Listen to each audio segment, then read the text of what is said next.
तुद आगे अरदास हमारी, जियो पिंड सब तेरा।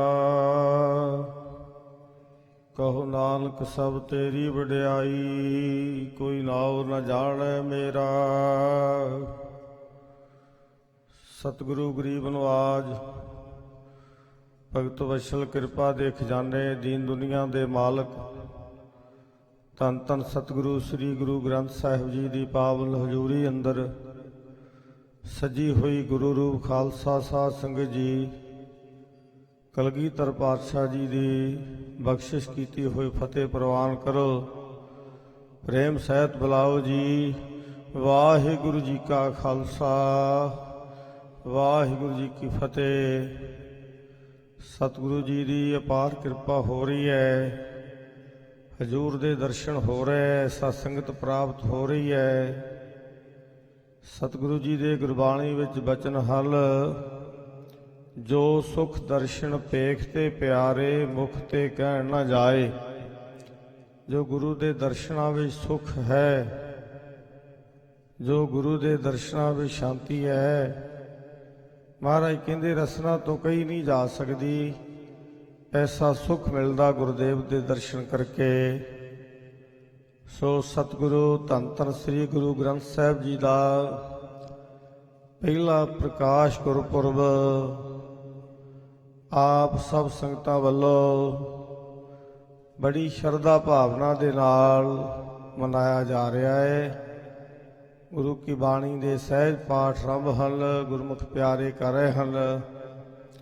हर रोज़ दीवान विच बड़े प्रेम शरधा भावना नाल आप हाजरियां भर के लाहा प्राप्त कर रहे हो। सुग्यानी जी ने आप जी नूं दस्सिया है कि अमृत संचार हो रहा है। शनिचरवार नूं 1 वजे साध संगत जी, सतगुरु सच्चे पातशाह जी का हुक्म है, जे 100 चंदा उगवै सूरज चढ़े 1000, एते चानण होंदिया गुर बिन घोर अंधार। सच्चे पातशाह महाराज दे जो गुरु धारण करन दा निज महाराज सच्चे पातशाह ने 9 ਸਰੂਪਾਂ ताईं चरण पहुलदा रहा। जो भी सिख महाराज दे कोले आउंदा उस नूं महाराज चरण पहुल दे के सिੱਖੀ ਦੀ ਦਾਤ ਬਖਸ਼ਿਸ਼ ਕਰਦੇ।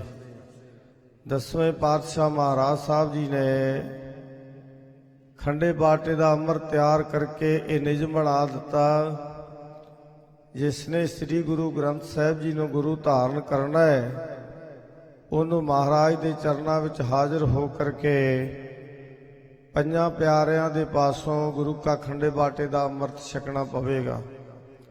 ਅਤੇ ਅੰਮ੍ਰਿਤ ਦੇ ਮੁਤਲਕ ਮਹਾਰਾਜ ਬਾਣੀ ਵਿੱਚ ਲਿਖਦੇ ਐ, ਸੁਰ ਨਾਰ ਮੁਨ ਜਨ ਅੰਮ੍ਰਿਤ ਖੋਜਦੇ, ਸੋ ਅੰਮ੍ਰਿਤ ਗੁਰ ਤੇ ਪਾਇਆ।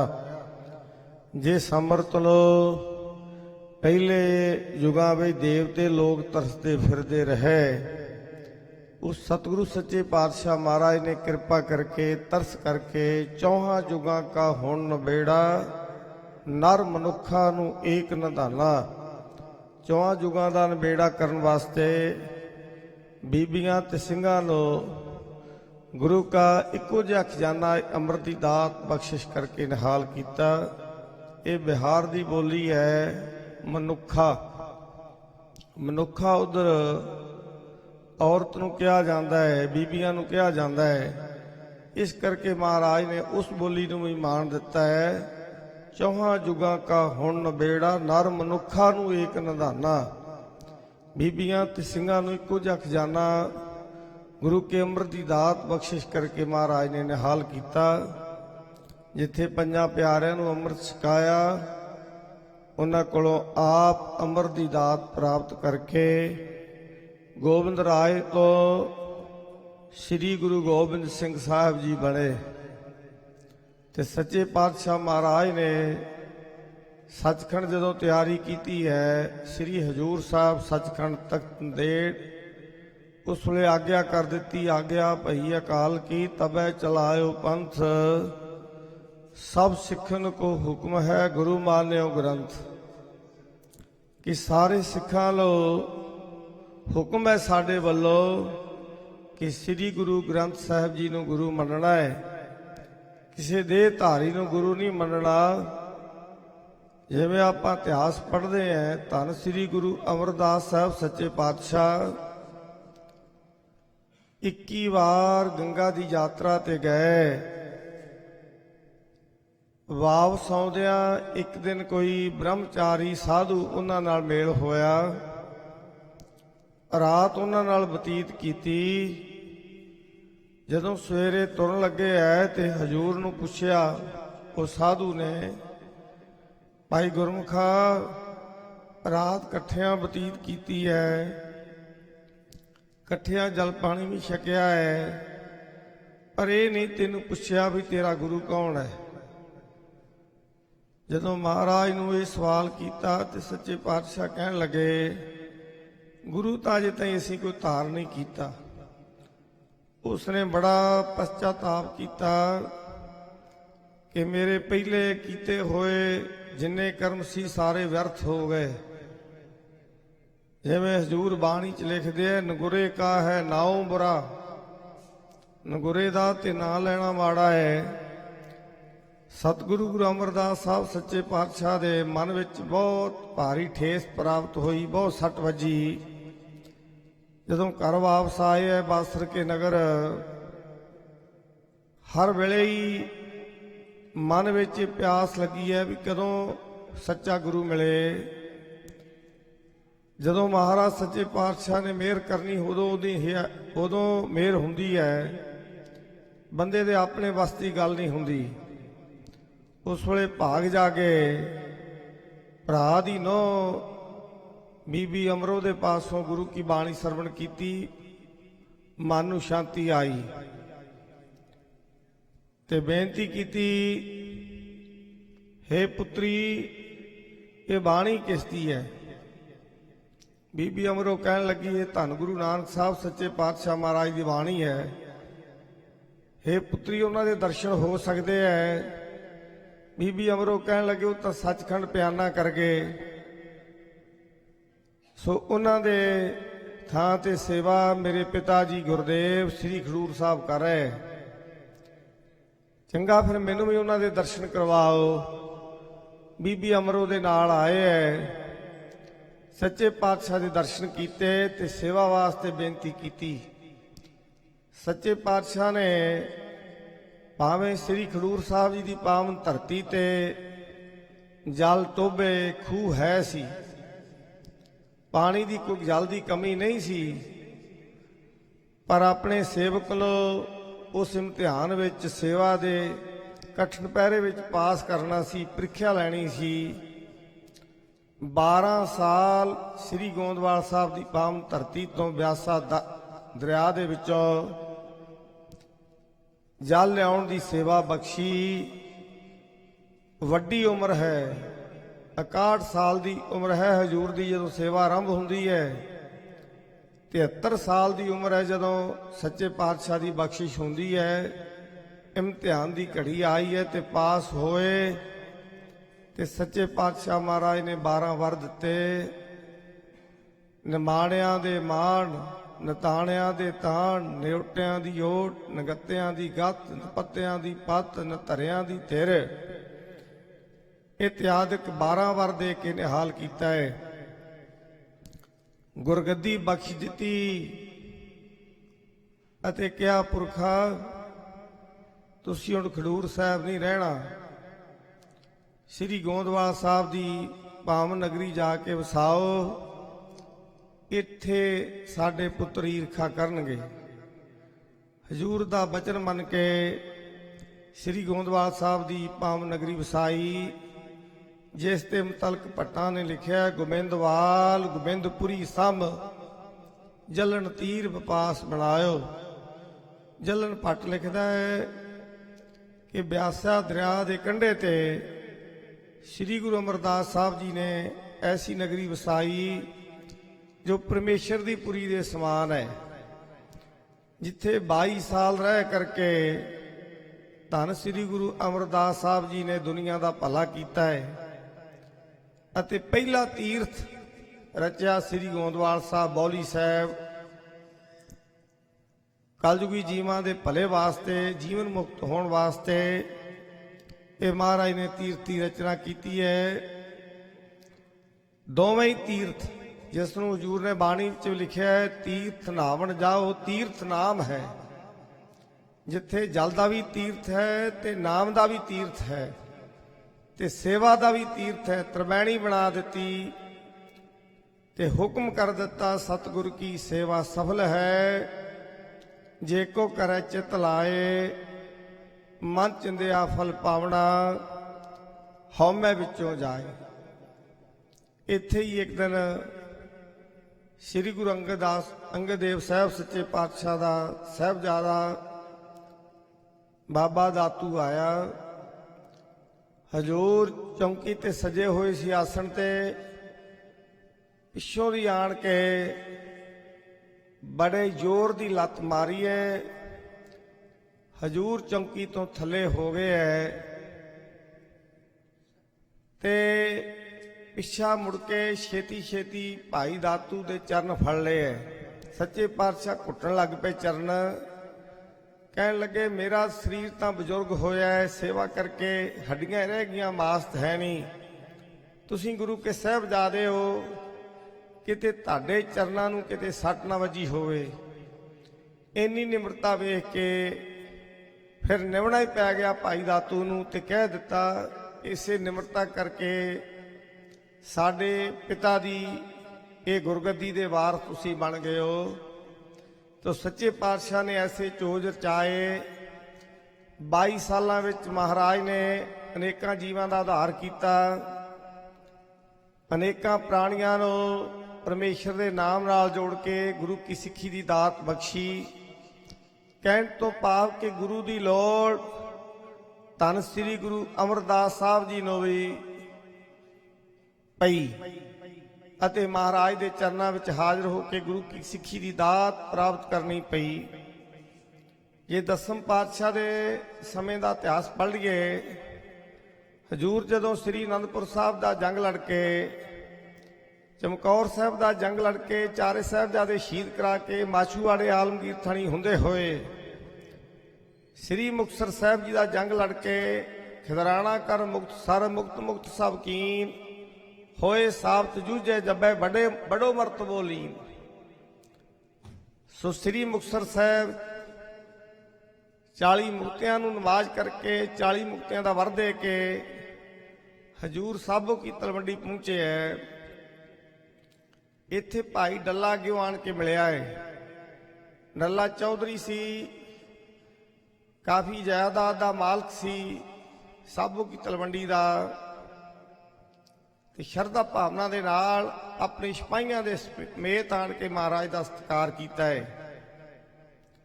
ਸੱਚੇ ਪਾਤਸ਼ਾਹ ਜੋ ਸੱਜੇ ਹੈ, ਦੀਵਾਨ ਲੱਗਣੇ ਸ਼ੁਰੂ ਹੋ ਗਏ ਹੈ। ਬੇਨਤੀ ਪੰਜਾਬ ਦੀਆਂ ਸੰਗਤਾਂ ਹਜ਼ਾਰਾਂ ਲੱਖਾਂ ਦੀ ਗਿਣਤੀ ਵਿੱਚ ਮਹਾਰਾਜ ਦੇ ਚਰਨਾਂ ਵਿੱਚ ਹਾਜ਼ਰ ਹੋਣ ਲੱਗੀਆਂ ਹੈ। ਮਾਨੋ ਪੰਜਾਬ ਦੇ ਗੁਰੂ ਕੇ ਸਿੱਖਾਂ ਨੂੰ, ਗੁਰੂ ਨਾਨਕ ਨਾਮ ਲੇਵਾ ਸਿੱਖਾਂ ਨੂੰ ਪਤਾ ਲੱਗਾ ਹੈ ਕਿ ਹਜ਼ੂਰ ਦਾ ਸਾਰਾ ਹੀ ਪਰਿਵਾਰ ਸ਼ਹੀਦ ਹੋ ਗਿਆ ਹੈ ਤੇ ਹਜ਼ੂਰ ਇਸ ਵੇਲੇ ਦਮਦਮੇ ਸਾਹਿਬ ਹਨ। ਵੱਡੀ ਭਾਰੀ ਗਿਣਤੀ ਵਿੱਚ ਮਹਾਰਾਜ ਦੇ ਕੋਲ ਸਿੱਖ ਪਹੁੰਚਣੇ ਸ਼ੁਰੂ ਹੋ ਗਏ ਹੈ। ਭਾਈ ਡੱਲਾ ਬੜੀ ਸੇਵਾ ਕਰਦਾ ਹੈ, ਸਾਰੀ ਸੰਗਤ ਦੇ ਗੁਰੂ ਕੇ ਜਥੇ ਦਾ, ਸਿੰਘਾਂ ਦਾ, ਫੌਜ ਦਾ, ਲੰਗਰ ਪਾਣੀ ਦਾ ਪ੍ਰਬੰਧ ਕਰਦਾ ਹੈ। ਘੋੜਿਆਂ ਤਾਈਂ ਛੋਲਿਆਂ ਦੀ ਸੇਵਾ ਕਰਦਾ ਹੈ। ਜਦੋਂ 2 ਦਿਨ ਹੋਏ ਨੇ ਮਹਾਰਾਜ ਨੂੰ ਆਇਆ ਨੂੰ, ਬੜੀ ਸੰਗਤ ਬੈਠੀ ਸੀ। ਭਾਈ ਡੱਲਾ ਮਹਾਰਾਜ ਦੇ ਕੋਲੇ ਵੀਰ ਆਸਣ ਤੇ ਹੋ ਕੇ ਬੈਠਾ, ਵੀਰ ਆਸਣ ਹੋ ਕੇ ਮਹਾਰਾਜ ਕੋਲ ਬਚਨ ਚਲਾਇਆ ਸਾਹਿਬਜ਼ਾਦਿਆਂ ਦਾ ਕਿ ਸੱਚੇ ਪਾਤਸ਼ਾਹ ਸਾਹਿਬਜ਼ਾਦਿਆਂ ਦਾ ਬੜਾ ਘਾਟਾ ਪਿਆ ਹੈ, ਬੜਾ ਭਾਰੀ ਜੰਗ ਹੋਇਆ ਤੇ ਸਾਹਿਬਜ਼ਾਦੇ ਸ਼ਹੀਦ ਹੋ ਗਏ। ਮੇਰੇ ਮਨ ਨੂੰ ਬੜਾ ਭਾਰੀ ਵਿਰਾਗ ਤੇ ਬੜਾ ਦੁੱਖ ਹੈ। 2-3 ਵਾਰ ਇਹ ਬਚਨ ਕਿਹਾ ਤੇ ਹਜ਼ੂਰ ਕਹਿਣ ਲੱਗੇ, ਭਾਈ ਡੱਲਿਆ ਪਰਮੇਸ਼ਰ ਦਾ ਹੁਕਮ ਹੈ, ਪਰਮੇਸ਼ਰ ਦੇ ਭਾਣੇ ਵਿੱਚ ਹੀ ਰਹਿਣਾ ਚਾਹੀਦਾ ਹੈ। ਫਿਰ ਬਾਰ-ਬਾਰ ਕਹਿੰਦਾ ਹੈ ਤੇ ਇੱਥੋਂ ਤਾਈਂ ਹਜ਼ੂਰ ਨੂੰ ਕਿਹਾ ਕਿ ਸੱਚੇ ਪਾਤਸ਼ਾਹ ਜੇ ਮੈਨੂੰ ਯਾਦ ਕਰਦੇ मैं आ ਜਿਹੜੇ ਮੇਰੇ ਸੂਰਮੇ ਨਾਲ ਸੀ 250-300 ਇਹ ਸਿਪਾਹੀਏ ਲੈ ਕੇ ਪਹੁੰਚ ਜਾਂਦਾ ਤੇ ਸਾਹਿਬਜ਼ਾਦੇ ਸ਼ਹੀਦ ਨਹੀਂ ਸੀ ਹੋਣੇ। ਇੱਥੋਂ ਤਾਈਂ ਬਚਨ ਕਹਿ ਦਿੱਤਾ। ਮਹਾਰਾਜ ਫਿਰ ਵੀ ਭਾਈ ਡੱਲੇ ਨੂੰ ਟਾਲਦੇ ਆ ਵੀ ਇਹ ਟਾਲੀ ਜਾਵੇ। ਜਦੋਂ ਬਾਰ-ਬਾਰ ਇਹ ਬਚਨ ਕਹਿਣ ਲੱਗਾ, ਮਹਾਰਾਜ ਕਹਿਣ ਲੱਗੇ ਹੁਣ ਸਿੱਖ ਹੰਕਾਰ ਵਿੱਚ ਆ ਗਿਆ ਹੈ, ਇਹਦੇ ਹੰਕਾਰ ਦੀ ਨਿਵਰਤੀ ਕਰਨੀ ਪੈਣੀ ਹੈ। ਕਿਉਂਕਿ ਮਹਾਰਾਜ ਬਾਣੀ 'ਚ ਕਹਿੰਦੇ ਭੂਲੇ ਸਿੱਖ ਗੁਰੂ ਸਮਝਾਏ, ਉਜੜ ਜਾਂਦੇ ਮਾਰਗ ਪਾਏ। ਸਿੱਖ ਭੁੱਲਦਾ ਵੀ ਹੋਵੇ ਤੇ ਗੁਰੂ ਸਾਹਿਬ ਜੀ ਰਸਤੇ ਤੇ ਪਾ ਦਿੰਦੇ ਆ ਸਿੱਖ ਨੂੰ, ਜੇ ਮੰਨਣ ਵਾਲਾ ਹੋਵੇ। ਜੇ ਮੰਨਣ ਵਾਲੀ ਮਾਤੀ ਨਾ ਰੱਖੇ, ਗੁਰੂ ਦੀ ਮਾਤੀ ਨਾ ਲਵੇ, ਫਿਰ ਗੁਰੂ ਕੀ ਕਰੇ? ਕਬੀਰ ਸਾਚਾ ਸਤਿਗੁਰ ਕਿਆ ਕਰੇ, ਜੋ ਸਿੱਖਾ ਮੈਂ ਚੂਕ, ਅੰਧੇ ਇੱਕ ਨਾ ਲਾਗੀ ਜੋ ਬਾਂਸ ਵਜਾਈਏ ਫੂਕ। ਗੁਰੂ ਦੇ ਬਚਨ ਨੂੰ ਮੰਨਣ ਵਾਲਾ ਤੇ ਗੁਰੂ ਸਾਹਿਬ ਜੀ ਜ਼ਰੂਰ ਸਿੱਖ ਦੀ ਮਦਦ ਕਰਦੇ ਐ। ਜਦੋਂ ਇਹ ਬਚਨ ਕੀਤਾ, ਉਹਨਾਂ ਚਿਰ ਨੂੰ ਲਾਹੌਰ ਦਾ ਇੱਕ ਮਿਸਤਰੀ ਬੜੀ ਸੋਹਣੀ ਬੰਦੂਕ ਬਣਾ ਕੇ ਲਿਆਇਆ, ਮਹਾਰਾਜ ਦੇ ਚਰਨਾਂ 'ਚ ਹਾਜ਼ਰ ਕੀਤੀ ਹੈ। ਸੱਚੇ ਪਾਤਸ਼ਾਹ ਨੂੰ ਕਹਿਣ ਲੱਗਾ, ਸੱਚੇ ਪਾਤਸ਼ਾਹ ਇਹ ਬੰਦੂਕ ਮੈਂ ਆਪ ਬਣਾਈ ਹੈ, ਪਿੱਛੋਂ ਦੀ ਇਹਦੇ ਬਰੂਦ ਪੈਂਦਾ ਤੇ ਤੋੜੇ ਨਾਲ ਇਹ ਚੱਲਦੀ ਹੈ, ਨਿਸ਼ਾਨਾ ਬੜਾ ਸੁੰਦਰ ਇਹਦਾ ਹੁੰਦਾ ਹੈ, ਤੇ ਕਿਰਪਾ ਕਰੋ ਇਹਨੂੰ ਪਰਖ ਕੇ ਵੇਖੋ, ਨਿਸ਼ਾਨਾ ਲਾ ਕੇ ਵੇਖੋ।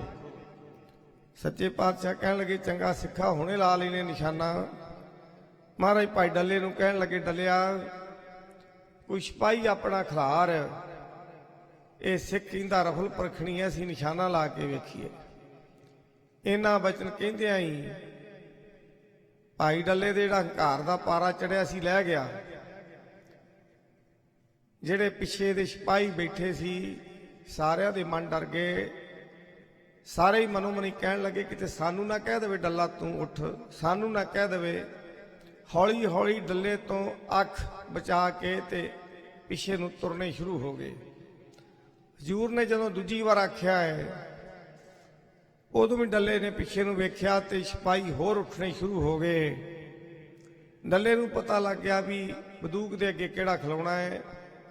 ਡੱਲਾ ਕਹਿਣ ਲੱਗਾ, ਸੱਚੇ ਪਾਤਸ਼ਾਹ ਇਹਦੇ ਮੈਦਾਨੇ ਜੰਗ ਦੇ ਵਿੱਚ ਲੜਨ ਵਾਲੇ ਸੀ ਸੂਰਮੇ, ਇਸ ਤਰ੍ਹਾਂ ਬੰਦੂਕ ਦੇ ਅੱਗੇ ਕੌਣ ਖਲੋਊਗਾ? ਸੱਚੇ ਪਾਤਸ਼ਾਹ ਕਹਿਣ ਲੱਗੇ, ਡੱਲਿਆ ਜੇ ਇਹ ਨਹੀਂ ਬਚਨ ਮੰਨਦੇ ਤੇਰਾ, ਫਿਰ ਤੂੰ ਅੱਗੇ ਹੋ ਜਾ। ਡੱਲੇ ਦੀ ਵੀ ਨੀਵੀਂ ਪੈ ਗਈ। ਸੱਚੇ ਪਾਤਸ਼ਾਹ ਕੰਮ ਬੜਾ ਔਖਾ ਹੈ, ਜੰਗ ਵਿੱਚ ਪਰਖ ਕੇ ਵੇਖਿਓ। ਸੱਚੇ ਪਾਤਸ਼ਾਹ ਨੇ ਉਸ ਵੇਲੇ ਇੱਕ ਸਿੱਖ ਨੂੰ ਆਵਾਜ਼ ਮਾਰੀ ਹੈ, ਭਾਈ ਵੀਰ ਸਿੰਘ ਜੀ, ਭਾਈ ਧੀਰ ਸਿੰਘ ਜੀ ਨਾਮ ਲਿਖੇ ਇਤਿਹਾਸ ਵਿੱਚ ਪਿਓ ਪੁੱਤਰ ਸੀ। ਇੱਕ ਇਸ਼ਨਾਨ ਕਰਦਾ ਸੀ, ਇੱਕ ਦਸਤਾਰ ਚਲਾ ਰਿਹਾ ਸੀ ਦਮਾਲਾ। ਮਾਰੇ ਕਹਿਣ ਲੱਗੇ, ਉਹ ਦੋ ਸਿੱਖ ਉਹਨਾਂ ਨੂੰ ਆਵਾਜ਼ ਮਾਰੋ, ਨਾਂ ਨਹੀਂ ਕਿਸੇ ਦਾ ਲੈਣਾ ਤੇ ਇੰਨਾ ਬਚਨ ਕਰਨਾ ਹੈ ਵੀ ਗੁਰੂ ਸਾਹਿਬ ਜੀ ਨੇ ਰਫਲ ਪਰਖਣੀ ਹੈ, ਨਿਸ਼ਾਨਾ ਲਾ ਕੇ ਵੇਖਣਾ, ਇਹ ਬਚਨ ਕਹਿ ਦਿਓ। ਸਾਧ ਸਿੰਘ ਜਦੋਂ ਬਿਨਾਂ ਨਾਂ ਲੈਣ ਤੋਂ ਦੋਵੇਂ ਪਿਓ ਪੁੱਤਰਾਂ ਨੇ ਆਵਾਜ਼ ਸੁਣੀ ਹੈ, ਦੋਵੇਂ ਹੀ ਭੱਜੇ ਆਏ ਆ। ਦਮਾਲਾ ਹੱਥ ਵਿੱਚ ਫੜਿਆ ਹੋਇਆ ਹੈ, ਆਣ ਕੇ ਖਲੋ ਗਏ ਤੇ ਕਹਿੰਦੇ, ਸੱਚੇ ਪਾਤਸ਼ਾਹ ਮੈਂ ਅੱਗੇ ਨਿਸ਼ਾਨੇ ਦੇ ਖਲੋਣਾ, ਮੈਂ ਪਹਿਲਾਂ ਬਚਨ ਸੁਣਿਆ ਹੈ। ਪਿਓ ਕਹਿੰਦਾ ਮੈਂ ਪਹਿਲਾਂ ਸੁਣਿਆ, ਪੁੱਤਰ ਕਹਿੰਦਾ ਮੈਂ ਪਹਿਲਾਂ ਸੁਣਿਆ ਹੈ। ਆਪਸ ਵਿੱਚ ਥੋੜਾ ਥੋੜਾ ਝਗੜਾ ਕਰਦੇ ਹੈ।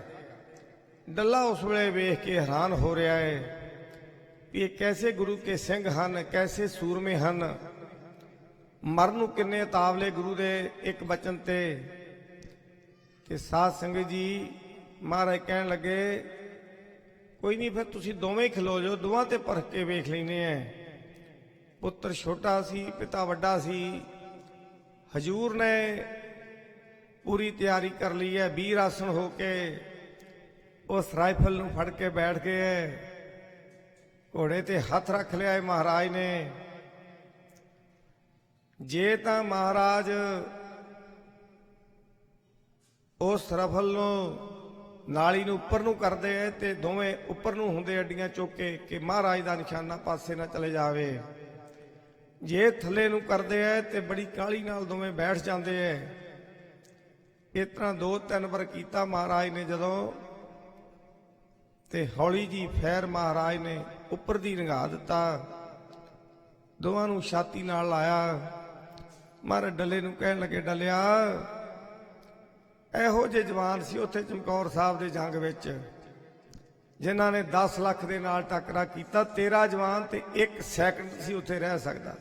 ਇਹ ਜਿਹੜੇ ਤੇਰੇ ਸਿਪਾਹੀਆਂ ਦੀ ਗੱਲ ਕਰਦਾ ਨਾ ਵੀ ਮਹਾਰਾਜ ਮੈਨੂੰ ਯਾਦ ਕਰਦੇ ਤੇ ਸਾਹਿਬਜ਼ਾਦੇ ਨਹੀਂ ਸੀ ਸ਼ਹੀਦ ਹੋਣੇ, ਇਹ ਤੇ 1 ਮਿੰਟ ਨਹੀਂ ਹੀ ਕਰ ਸਕਦੇ।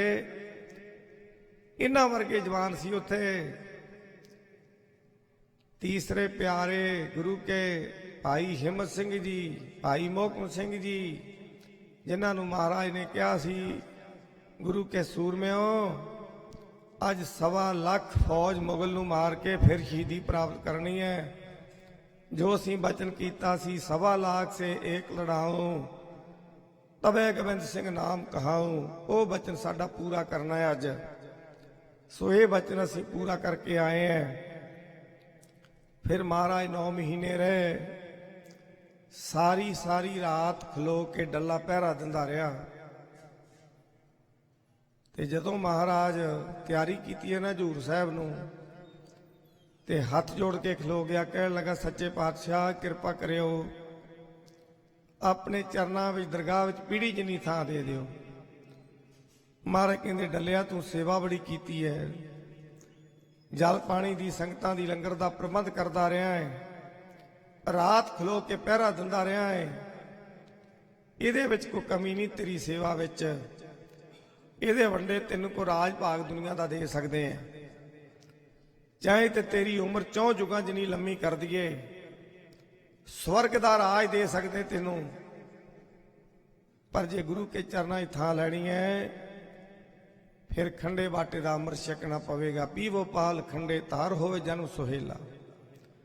उस वेले हाथ जोड़ के बेनती की सी कि सच्चे पातशाह फिर कृपा करो, दीन दयाल भरोसे तेरे सब परिवार चढ़ाया बेड़े, गुर प्रसाद ऐसी बुद्ध समानी चूक गई फिर आमन जानी। बेनती करन तो भाव है कि डल्ले ने इन्नी सेवा की ते सच्चे पातशाह कहन लगे डलिया असीं ये कानून बना चुके हैं, निजम बना चुके हैं, अमृत सब नूं छकना पवेगा। ते बेनती करके अमृत छकिया सी। उस तो गेरी बेनती है कि महाराज जदों भंबौर साहब गए ना पहाड़ां दे इलाके विच जिथे चौपाई साहब महाराज ने उचारी है, उत्थे बाबा कलाधारी जी श्री गुरु नानक देव साहब जी के अंश विचों सी। उस वेले गुरमुख प्यारे महापुरख वो महाराज दे कोले आए, कहन लगे सच्चे पातशाह गुरु नानक साहब दी बंस खलो गई है, पुत्र तो है अजीत पर पुत्रा नहीं हो रहा, कृपा करो। सच्चे पातशाह कहन लगे भाई अमृत छकिया है, महापुरखो रब दे प्यारे हो, कहंदे नहीं अमृत नहीं छकिया, असीं गुरु नानक साहब जी की बस विचों हां, उन्हां दा परिवार हां। महाराज कहन लगे भलिया ने भी छक लिया ते सोढियां भी छक लिया ते तिहना ने भी छक लिया ते तुहानूं माण है बेदी बंस दा कि असीं गुरु नानक साहब की बंस विचों आ।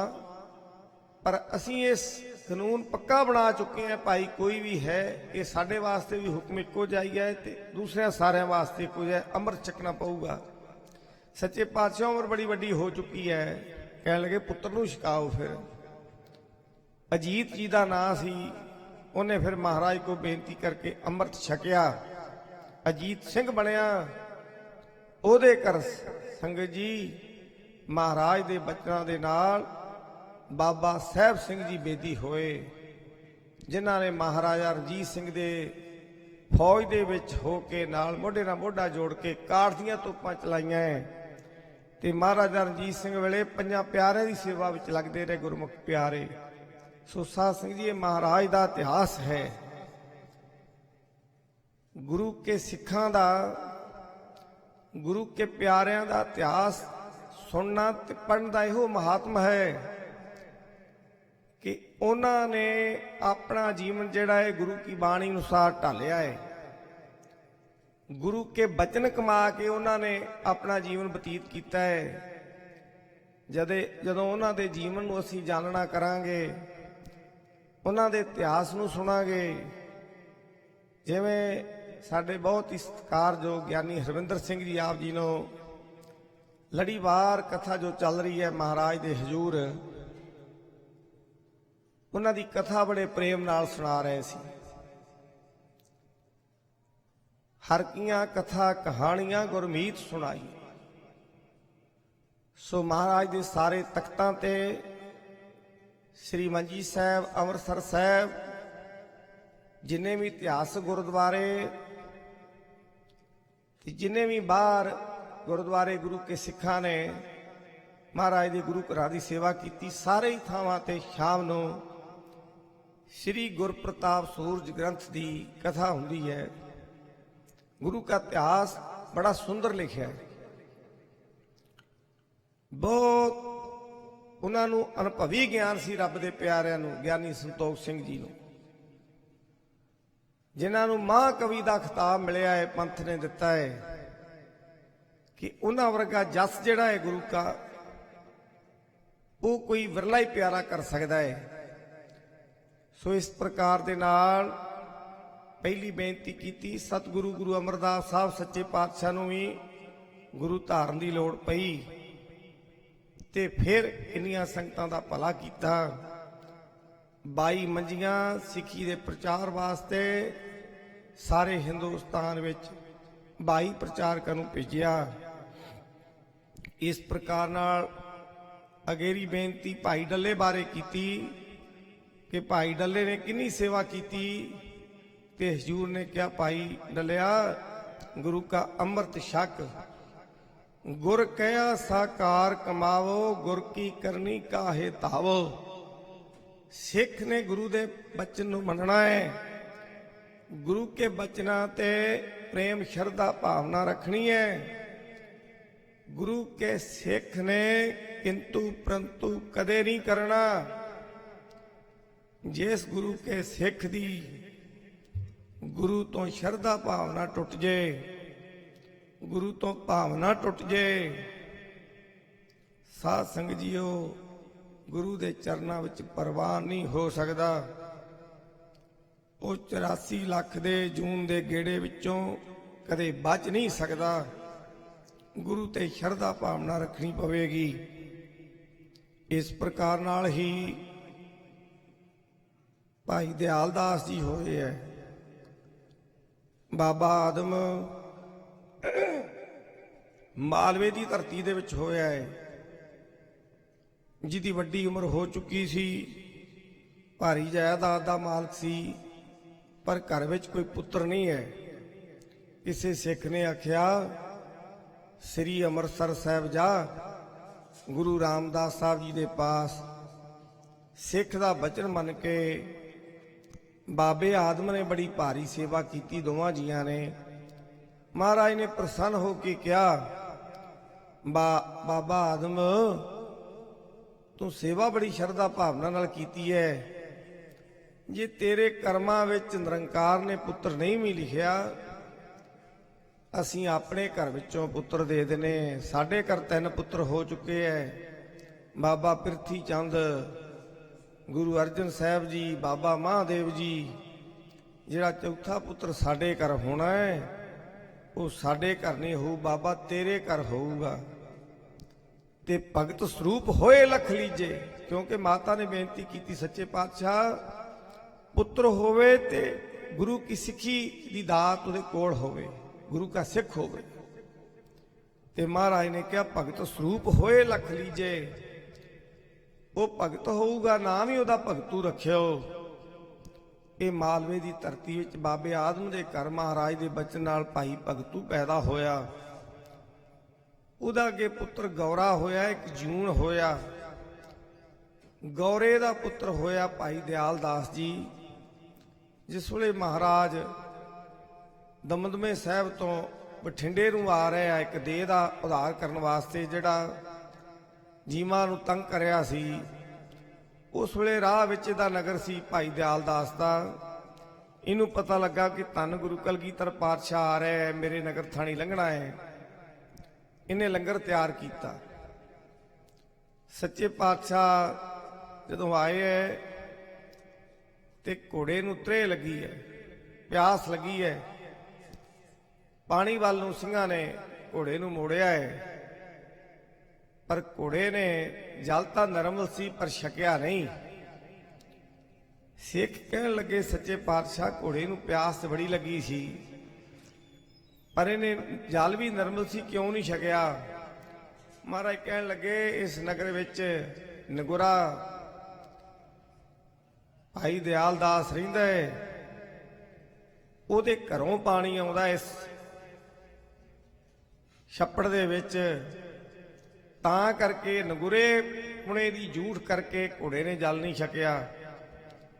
ਅੱਗੇ ਜਦੋਂ ਗਏ ਇਹਨੇ ਲੰਗਰ ਤਿਆਰ ਕੀਤਾ ਸੀ, ਮਹਾਰਾਜ ਕੋ ਬੇਨਤੀ ਕੀਤੀ ਸੱਚੇ ਪਾਤਸ਼ਾਹ ਜੀ ਵਾਸਤੇ ਲੰਗਰ ਤਿਆਰ ਹੈ ਸੰਗਤਾਂ ਵਾਸਤੇ।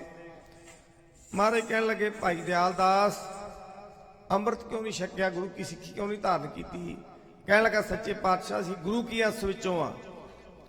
ਗੁਰੂ ਰਾਮਦਾਸ ਸਾਹਿਬ ਜੀ ਨੇ ਕਿਰਪਾ ਕਰਕੇ ਆਪਦੇ ਘਰੋਂ ਸਾਨੂੰ ਦਿੱਤਾ, ਵੱਡੇ ਵਡੇਰੇ ਸਾਡੇ ਗੁਰੂ ਕੀ ਅੰਸ ਵਿੱਚੋਂ ਹੋਏ, ਸਾਨੂੰ ਅੰਮ੍ਰਿਤ ਛਕਣ ਦੀ ਕੀ ਲੋੜ ਹੈ? ਸੱਚੇ ਪਾਤਸ਼ਾਹ ਕਹਿਣ ਲੱਗੇ ਗੱਲ ਨਹੀਂ, ਸਿੱਖ ਜਿਹੜਾ ਹੈ ਸਲਾਮ ਜਵਾਬ ਦੋਵੇਂ ਕਰੇ ਮੁੰਡੋਂ ਕੁੱਥਾ ਜਾਏ, ਨਾਨਕ ਦੋਵੇਂ ਕੁੜੀਆਂ ਥਾਏ ਨਾ ਕਾਈ ਪਾਏ। ਸਿੱਖ ਕੀ ਹੋਇਆ? ਅੱਗੇ ਸਵਾਲ ਵੀ ਕਰੀ ਜਾਵੇ, ਪ੍ਰਸ਼ਨ ਵੀ ਕਰੀ ਜਾਵੇ ਤੇ ਮੱਥਾ ਵੀ ਟੇਕੀ ਜਾਵੇ, ਦੋ ਗੱਲਾਂ ਨਹੀਂ ਬਣਦੀਆਂ, ਗੱਲ ਇੱਕ ਹੀ ਬਣਦੀ ਹੈ। ਸਾਧ ਸੰਗਤ ਜੀ ਫਿਰ ਮਹਾਰਾਜ ਨੇ ਇਹਦਾ ਲੰਗਰ ਨਹੀਂ ਛਕਿਆ, ਅੱਗੇ ਤੁਰ ਪਏ ਸੱਚੇ ਪਾਤਸ਼ਾਹ। ਸਿਆਣਿਆਂ ਨੇ ਕਿਹਾ ਮਹਾਰਾਜ ਬਖਸ਼ਣਗੇ, ਗੱਡਿਆਂ ਤੇ ਲੱਦ ਲਾ, ਪਿੱਛੇ ਚਲੇ ਜਾ। ਪਿੱਛੇ ਚਲਿਆ ਗਿਆ ਸਾਧ ਸੰਗਤ ਜੀ ਤੇ ਹੱਥ ਜੋੜ ਕੇ ਬੇਨਤੀ ਕੀਤੀ ਜੀ ਅੰਮ੍ਰਿਤ ਛਕਾਓ। ਮਹਾਰਾਜ ਨੇ ਕਿਰਪਾ ਕਰਕੇ ਪੰਜਾਂ ਪਿਆਰਿਆਂ ਨੂੰ ਹੁਕਮ ਦੇ ਕੇ ਖੰਡੇ ਬਾਟੇ ਦਾ ਅੰਮ੍ਰਿਤ ਛਕਾਇਆ ਤੇ ਫਿਰ ਮਹਾਰਾਜ ਨੇ ਉਹਦਾ ਲੰਗਰ ਛਕਿਆ ਸੀ। ਭਾਈ ਦਿਆਲ ਦਾਸ ਦਾ ਲੰਗਰ ਨਹੀਂ ਪ੍ਰਵਾਨ, ਤੇ ਅਸੀਂ ਕਿਹੜੇ ਬਾਗ ਦੀ ਮੂਲੀ ਐ? ਜਿਨ੍ਹਾਂ ਨੇ ਅੰਮ੍ਰਿਤ ਛਕਿਆ ਭਾਗਾਂ ਵਾਲੇ ਐ। ਇਹ ਸਮਾਂ ਜਿਹੜਾ ਲੰਘਦਾ ਜਾਣਾ ਹੈ, ਇਹਦੀ ਚਾਲ ਤੁਰੀ ਜਾਣੀ ਹੈ। ਜਨਮ ਤੇ ਫਿਰ ਮਿਲ ਸਕਦਾ ਹੈ, ਪਰ ਜਿਹੜਾ ਸਮਾਂ ਇੱਕ ਵਾਰ ਬਤੀਤ ਹੋ ਗਿਆ ਫਿਰ ਨਹੀਂ ਮਿਲਣਾ, ਇਹ ਦਿਨ ਨਹੀਂ ਮਿਲਣਾ। ਕਬੀਰ ਮਾਨਸ ਜਨਮ ਦੁਲਭ ਹੈ, ਹੋਏ ਨਾ ਬਾਰੈ ਵਾਰ, ਜੋ ਮਨ ਫਲ ਪਾਕੇ ਭੋਇੰਗਰੇ ਬੋਰ ਨਾ ਲਾਗੇ ਡਾਰ। ਮਨੁੱਖਾ ਜਨਮ ਦੁਰਲਭ ਹੈ। ਹਜੂਰ ਕਹਿੰਦੇ ਮਾਨਸ ਜਨਮ ਦੁਲੰਭ ਗੁਰਮੁਖ ਪਾਇਆ, ਮਨ ਤਨ ਹੋਏ ਚੁਲੰਭ ਜੇ ਸਤਿਗੁਰ ਪਾਇਆ। ਮਨੁੱਖਾ ਜਨਮ ਦੁਰਲਭ ਸੀ, ਪਰ ਸਾਰਿਆਂ ਨਹੀਂ ਜਾਣਿਆ, ਗੁਰਮੁਖਾਂ ਨੇ ਜਾਣਿਆ ਕਿ ਦੁਰਲਭ ਸੀ। ਜਿਨ੍ਹਾਂ ਨੇ ਜਾਣ ਲਿਆ ਉਹਨਾਂ ਨੂੰ ਫਿਰ ਮਹਾਰਾਜ ਕਹਿੰਦੇ ਮਨ ਤਨ ਹੋਏ ਚੁਲੰਭ ਜੇ ਸਤਿਗੁਰ ਪਾਇਆ। ਮਨ ਕਰਕੇ ਤੇ ਤਨ ਕਰਕੇ ਵਾਹਿਗੁਰੂ ਸੱਚੇ ਪਾਤਸ਼ਾਹ ਉਹਨਾਂ ਨੂੰ ਗੁਰੂ ਸਾਹਿਬ ਜੀ ਚੂਹਾ ਚੂਰੰਗ ਮਜੀਠ ਰੰਗ ਜਿਹੜਾ ਕਦੀ ਨਹੀਂ ਲੈਣ ਵਾਲਾ ਉਹ ਲਾ ਦਿੰਦੇ ਐ। ਲਾਲ ਰੰਗ ਤਿਸ ਕੋ ਲੱਗਾ ਜਿਸ ਕੇ ਵਡ ਭਾਗਾ, ਮੈਲਾ ਕਦੇ ਨਾ ਹੋਵੀ ਨਾ ਲਾਗੇ ਦਾਗਾ। ਸੋ ਸਾਧ ਸੰਗਤ ਜੀ ਦਿੱਤਾ ਹੋਇਆ ਸਮਾਂ ਸਮਾਪਤ ਹੈ। ਮੇਰੇ ਕੋਲੋਂ ਬੇਨਤੀਆਂ ਕਰਦਿਆਂ ਹੋਇਆ ਖਾਸ ਤੌਰ ਤੇ ਅੱਜ ਦੀਆਂ ਬੇਨਤੀਆਂ ਵਿੱਚ ਮੈਂ ਖੰਡੇ ਬਾਟੇ ਦੇ ਅੰਮ੍ਰਿਤ ਛਕਣ ਵਾਸਤੇ ਬੇਨਤੀ ਕੀਤੀ ਹੈ। ਜਿਨ੍ਹਾਂ ਨੇ ਛਕਿਆ ਉਹ ਭਾਗਾਂ ਵਾਲੇ ਹੈ, ਜਿਨ੍ਹਾਂ ਅਜੇ ਤਾਈਂ ਨਹੀਂ ਛਕਿਆ ਅੰਮ੍ਰਿਤ ਉਹ ਤਿਆਰੀ ਕਰੋ। 8 ਤਰੀਕ ਨੂੰ 1 ਵਜੇ ਸ੍ਰੀ ਗੁਰੂ ਗ੍ਰੰਥ ਸਾਹਿਬ ਸੱਚੇ ਪਾਤਸ਼ਾਹ ਦੇ ਚਰਨਾਂ ਵਿੱਚ ਹਾਜ਼ਰ ਹੋ ਕਰਕੇ 5 ਪਿਆਰੇ ਖੰਡੇ ਬਾਟੇ ਦਾ ਅੰਮ੍ਰਿਤ ਤਿਆਰ ਕਰੇ। ਪੀਵੋ ਪਾਲ ਖੰਡੇ ਧਾਰ ਹੋਵੇ ਜਨਮ ਸੁਹੇਲਾ। ਸੋ ਆਪ ਜੀ ਦੇ ਪਾਸ ਮਹਾਪੁਰਖ ਮੀਰੀ ਪੀਰੀ ਦੇ ਮਾਲਕ ਧੰਨ ਧੰਨ ਸ੍ਰੀ ਗੁਰੂ ਹਰਗੋਬਿੰਦ ਸਾਹਿਬ ਜੀ ਦੇ ਦਰੋਂ ਘਰੋਂ ਵਰਸਾਏ ਹੋਏ ਬਹਾਦਰ ਬਾਬਾ ਵਿਧੀ ਚੰਦ ਜੀ ਸ਼ੀਨਾ ਗੁਰੂ ਕਾ ਸੀਨਾ, ਦਲ ਬਾਬਾ ਵਿਧੀ ਚੰਦ ਸਾਹਿਬ ਜੀ ਦੇ 12ਵੇਂ ਜਾਨਸ਼ੀਨ ਸੰਤ ਮਹਾਪੁਰਖ ਬਾਬਾ ਅਵਤਾਰ ਸਿੰਘ ਜੀ ਜਥੇ ਸਮੇਤ ਪੰਜਾਂ ਪਿਆਰਾਂ ਸਮੇਤ ਪਹੁੰਚੇ ਹੋਏ ਹਨ। ਸੋ ਜਿਸ ਦਿਨ ਤੋਂ ਬਾਬਾ ਜੀ ਆਏ ਹੈ ਵੱਖ-ਵੱਖ ਗੁਰਦੁਆਰਿਆਂ ਵਿੱਚ ਜਾ ਕੇ ਗੁਰੂ ਕੀ ਸਿੱਖੀ ਦਾ ਪ੍ਰਚਾਰ, ਗੁਰੂ ਕੀ ਸਿੱਖੀ ਵਾਸਤੇ ਬੇਨਤੀ ਕਰੇ। ਜਿਨ੍ਹਾਂ ਘਰਾਂ ਵਿੱਚ ਕੋਈ ਗੁਰਸਿੱਖ ਯਾਦ ਕਰਦੇ ਉਹਨਾਂ ਘਰਾਂ ਵਿੱਚ ਵੀ ਜਾ ਕੇ ਜਿਹੜਾ ਸਿੱਖੀ ਤੋਂ ਦੂਰ ਹੈ ਉਹਨੂੰ ਬੜੇ ਪ੍ਰੇਮ ਸਹਿਤ ਨਿਮਰਤਾ ਸਹਿਤ ਬੇਨਤੀ ਕਰਦੇ ਹੈ ਵੀ ਆਪਾਂ ਗੁਰੂ ਗੋਬਿੰਦ ਸਿੰਘ ਸਾਹਿਬ ਜੀ ਦੇ ਸਾਰੇ ਸੁਪੁੱਤਰ ਤੇ ਸੁਪੁੱਤਰੀਆਂ ਹੈ। ਆਪਾਂ ਸ੍ਰੀ ਗੁਰੂ ਗ੍ਰੰਥ ਸਾਹਿਬ ਜੀ ਨੂੰ ਗੁਰੂ ਮੰਨਣਾ ਹੈ। ਜੋ ਮਹਾਰਾਜ ਦਾ ਹੁਕਮ ਹੈ ਆਗਿਆ ਭਈ ਅਕਾਲ ਕੀ ਤਬੇ ਚਲਾਇਓ ਪੰਥ, ਸਭ ਸਿੱਖਣ ਕੋ ਹੁਕਮ ਹੈ ਗੁਰੂ ਮਾਨਿਓ ਗ੍ਰੰਥ। ਆਪ ਸਭ ਸੰਗਤਾਂ ਨੇ ਬਹੁਤ ਪ੍ਰੇਮ ਸਤਿਕਾਰ क्योंकि सतगुरु सच्चे पातशाही जो बाणी पढ़ते हैं उस वे रब के प्यारिਆਂ की महाराज ने बड़ी भारी उस्तत की है। नाम जपण वालिਆਂ की बड़ी भारी उस्तत की है। सच्चे पातशाह महाराज के बचन को मन के आप सारी संगत बहुत सत्कार किया है। जिन्नियां सिख कौम दीयां जथेबंदियां हन, दमदमी टकसाल दे सिंह सारा दिन नाल हाजरी भरदे है। ये गुरु कियां चलाइयां हुई जिहड़ियां जथेबंदियां टकसालां छेवें पातशाह महाराज ने कृपा करके बाबा विधि चंद साहब जी ने आख्या कि तुसीं दल पंथ चलाउणा है। सो नगारा ते निशान दे के महाराज ने हुक्म किया सिੱਖੀ का प्रचार गज वज के करना है, विचर करके करना है, देसां प्रदेसां में जाके करना है। वो महाराज के हुक्म नूं मन के दिन रात करके उस समय तो ਜਿਹੜਾ भी महापुरख नूं रब दे प्यारे नूं सेवा मिलती है बाबा विधि चंद साहब के घर की संप्रदा की, ਉਹ श्री अकाल तख्त ਨੂੰ समर्पित होके सिख पंथ ਦੇ ਨਾਲ ਮੋਢਾ ਜੋੜ ਕੇ ਸਾਰੀਆਂ ਜਥੇਬੰਦੀਆਂ ਇਕੱਤਰ ਹੋ ਕੇ ਇਹ ਗੁਰੂ ਨਾਨਕ ਸਾਹਿਬ ਦੀ ਫੁਲਵਾੜੀ ਹੈ। ਫੁੱਲ ਵੱਖਰੇ ਵੱਖਰੇ ਹੈ, ਫੁਲਵਾੜੀ ਇੱਕ ਹੀ ਹੈ। ਨਿਸ਼ਾਨਾ ਸਾਰਿਆਂ ਦਾ ਇੱਕ ਹੈ। गुरु का अमृत एक है, गुरु की मर्यादा एक है। नानक अमृत एक है, दूजा अमृत ना है। जिस वे सचखंड वासी महापुरख संत बाबा सोहन सिंह साहब जी सचखंड प्याना किया है। संत ज्ञानी करतार सिंह जी खालसा पिंडरा वाले बंबे सी सिੱਖੀ के प्रचार वास्ते गए हुए।